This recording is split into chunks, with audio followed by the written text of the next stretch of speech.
Ciudadanos y el siguiente tema, que es precisamente el puente de la Constitución, porque antes hablábamos de cómo era el votante de Ciudadanos, y es verdad que hay una parte del votante de Ciudadanos que ha sido adiestrado en el puro y duro antisanchismo, y no sé si recordáis aquellas campañas feroces de Albert Rivera, previo a la práctica extinción del partido. Iba al choque directamente con el Partido Socialista y en concreto con Pedro Sánchez, como quizás no lo hacía entonces el Partido Popular, ¿no? El problema es que ese votante de Ciudadanos probablemente siente el peligro de que el PSOE se esté encaminando hacia lugares bastante peligrosos, ¿no? Hacia una legislatura constituyente o a concesiones a sus socios que torsionen de tal manera el Estado de Derecho en fin, que ponga en peligro la salud misma de la Constitución. No sé con qué salud, con qué mirada atendéis a los trastos del Día de la Constitución de mañana. A mí me sorprendió, por cierto, que creo que en los actos no va a estar presente Vox, tampoco, con lo cual se va quedando cada vez más escuálida la representación institucional de los actos de la Constitución. Pero bueno, en cualquier caso, no sé cómo esperáis mañana el Día de la Constitución. Bueno, empiezo yo, si queréis, con cierta melancolía, porque es decir, es muy difícil no hacer un comentario de este aniversario, es el 44 aniversario de la Constitución. Por lo tanto, yo creo que podemos decirlo nosotros mismos, yo creo que ya hace tiempo que podemos decirlo, que no somos una democracia naciente. Yo creo que la cultura democrática que se desprende de la Constitución está perfectamente arreglada en general, y quizás hay algunas excepciones, entre la ciudadanía española. Por eso es bastante melancólico el aniversario, en tanto que es seguramente el momento más crítico para los consensos constitucionales. Es decir, el tradicional acuerdo no escrito entre los dos grandes partidos respecto de las amenazas para los equilibrios democráticos hace tiempo que está roto, y es muy difícil, como tú has venido señalando, no temer que el próximo aniversario de la Constitución, que se produce sería ya en diciembre del año que viene, y por lo tanto puede ser un periodo electoral, preelectoral, pero más o menos ya las próximas nacionales, no se produzca en vísperas de unas elecciones, sea como se convoquen, tienen un cierto carácter plebiscitario, porque las alianzas de Sánchez ya se sabe cuáles van a ser. Y es muy difícil mantener esas alianzas en el tiempo, sin que tarde o temprano acaben abocando a una reforma del diseño territorial del Estado. Y todo apunta en ese sentido, es decir, que el señor Campo o esta señora Díez hayan terminado en el Tribunal Constitucional, si no hubiesen sido esos nombres, habrían sido otros del mismo carácter obediente, apunta en un único sentido, que es que el control de legalidad, la última ratio decisoria, esté completamente bajo control para una operación de esta naturaleza. Iñaki. Yo creo que es lo que queda en evidencia, y hablando del exministro Campo, el miembro del Constitucional, él lo dijo, un proceso constituyente, un proceso constituyente, y yo creo que todos los pasos del PSOE y de Sánchez necesitaríamos van hacia aquí.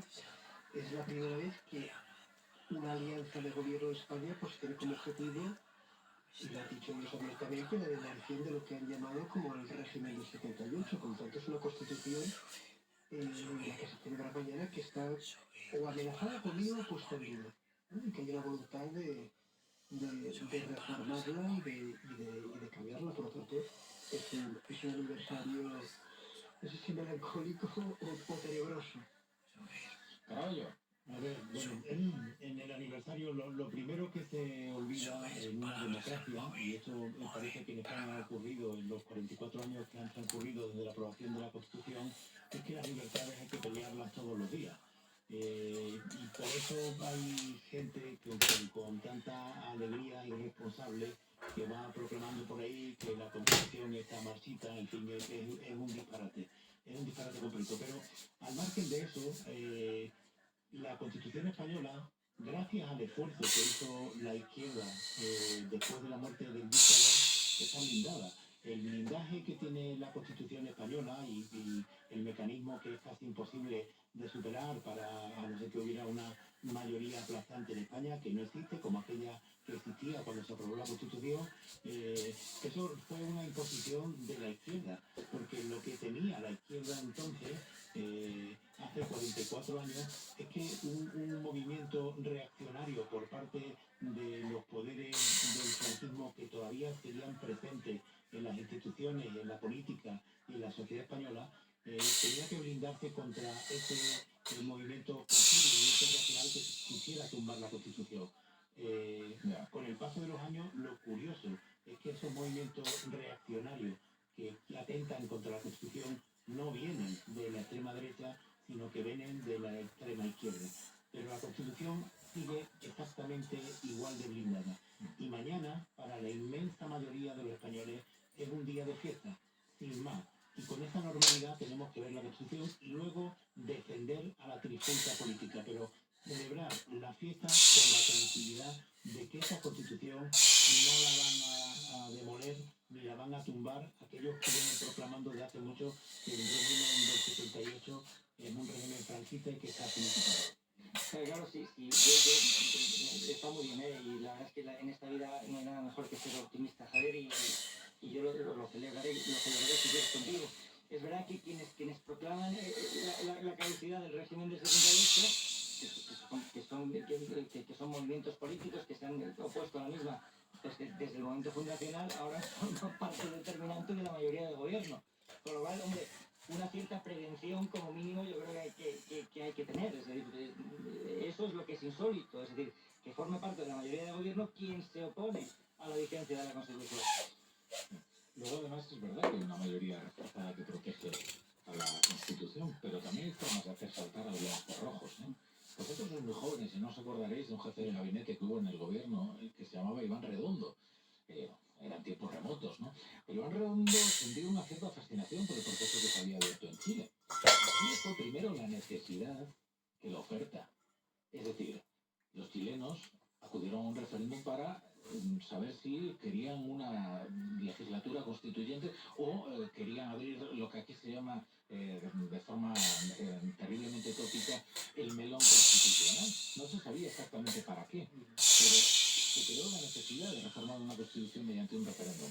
Muchas veces hemos escuchado en redondo esa formulación, que aquel que prometa un referéndum en la próxima legislatura acerca de una posible reforma constitucional, sea cual sea el sentido de esa reforma, que eso da igual, el que lleve esa iniciativa tendrá mucho ganado en las elecciones. Esta era su teoría, ¿eh? Sí. Es verdad que la emoción ciudadana desde entonces ha cambiado mucho, ha cambiado mucho en todo el mundo. Yo creo que la pandemia tenía mucho que ver, sin ir más lejos en Chile, ya hemos visto cuál ha sido el resultado del referéndum constitucional, pero sí es cierto que Iván Redondo repetía eso. Sí, fíjate lo interesante del caso de Chile. Tú preguntas, ¿usted quiere reformar la Constitución?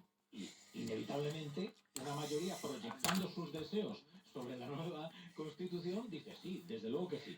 En cuanto tú sustancias eso, una Constitución nueva, claro, la mayoría se siente defraudada, porque efectivamente sus deseos no están ahí contemplados. Si tú en España dices, ¿quiere usted reformar la Constitución? Te sale una mayoría no abrumadora, apabullante. Porque desde el carlista hasta el Abertzale te va a decir que sí, evidentemente. Unos porque querrían recuperar las competencias cedidas a las autonomías y hacer un Estado jacobino y centralista, y otros, sin embargo, porque lo que querrían directamente es poder disgregar el Estado en diferentes cantones. Pero te dirían todos que sí, ¿eh? Y luego ya el problema es qué hacemos con la convivencia una vez tú has instalado a la población española en ese humor de enfrentamiento, ese humor en el que las convenciones democráticas están todas en cuestión. Aquí, por ejemplo, el otro día lo comentábamos en la tertulia, ¿no? Un artículo que yo creo que es significativo, que estaba escrito después de que escribiste tú, Rafa, sobre el inevitable referéndum, el de Jorge López Burlón, ¿no? La vanguardia, Jorge López Burlón, una persona que participó en la redacción del editorial conjunto López Acatado del Estatut, y que, bueno, que él lo lamentaba, curiosamente ahora, daba por hecho de que Sánchez anotaba hacia un referéndum de autodeterminación, de encaje de Cataluña en una nueva realidad constitucional. Esto es que no ha hecho. También hemos de ser conscientes, por ejemplo, que hay en autonomías y hay sectores de la población donde ha calado la idea de que esta constitución es una especie de cerrojo para sus aspiraciones, ¿no? Sin más lejos, en Cataluña, donde se votó masivamente a la Constitución después del proceso independentista, de los discursos tanto de la izquierda como del soberanismo, ha calado esta idea de que la Constitución es más un problema que una solución. Y yo sí que creo que una de las victorias del proceso independentista catalán, a través de Pedro Sánchez, es trasladar esta idea